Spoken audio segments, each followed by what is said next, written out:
Deputy CM Arun Sao 10 दिवसीय America के अध्ययन दौरे के बाद वापस लौटे, जहां मीडिया से चर्चा करते हुए उन्होंने कहा कि सड़क निर्माण तकनीक, पुल निर्माण तकनीक, रोड डिवाइडर तकनीक, इन सभी तकनीकी चीज़ों पर अध्ययन अमेरिका में किया गया। आने वाले समय में जो तकनीक छत्तीसगढ़ के लिए उपयुक्त और फायदेमंद होगी, उसका उपयोग छत्तीसगढ़ में भी किया जाएगा।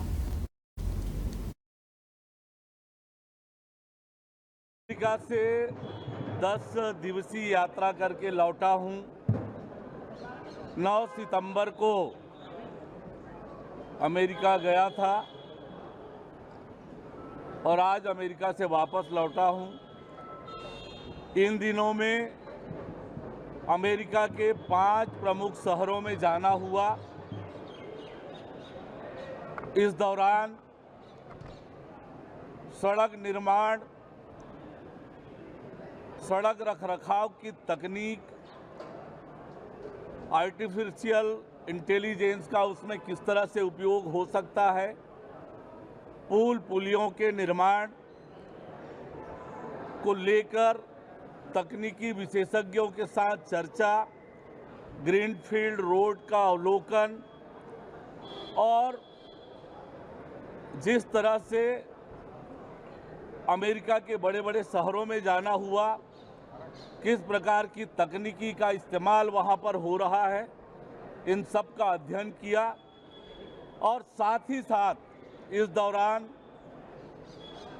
भारतीय लोगों से और विशेषकर छत्तीसगढ़ के लोगों से सभी स्थानों पर मिलना हुआ, उनसे बातचीत हुई।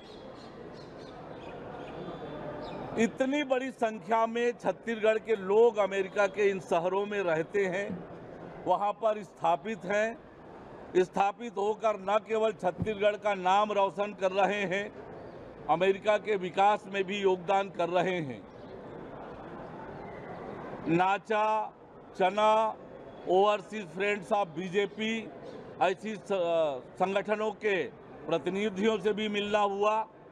शिकागो में आयोजित भारतीय स्वदेशी मेले के समापन में मुख्य अतिथि के रूप में शामिल हुआ और यह यात्रा बहुत ही लाभदायक थी। मैंने भारतीय जो लोग हैं, छत्तीसगढ़ के लोग हैं, उनसे आग्रह किया है, उन्हें निमंत्रण दिया है कि अमेरिकन साथियों को और देश के अन्य प्रदेशों से जो लोग वहां रह रहे हैं, वे छत्तीसगढ़ आएँ। छत्तीसगढ़ की प्राकृतिक सौंदर्यता, छत्तीसगढ़ के धार्मिक पौराणिक चीज़ों को देखें, छत्तीसगढ़ की संस्कृति सभ्यता को समझें, ऐसा निमंत्रण देकर उन्हें मैं आया हूं। निश्चित रूप से जो अध्ययन हमने किया है, पुल का निर्माण वहां पर ज़्यादातर स्टील से हुआ है और न केवल इससे समय की बचत होती है, वरन वो अधिक समय तक चलने वाली होती है। हमारे प्रदेश में भी उसका कैसे उपयोग कर सकते हैं।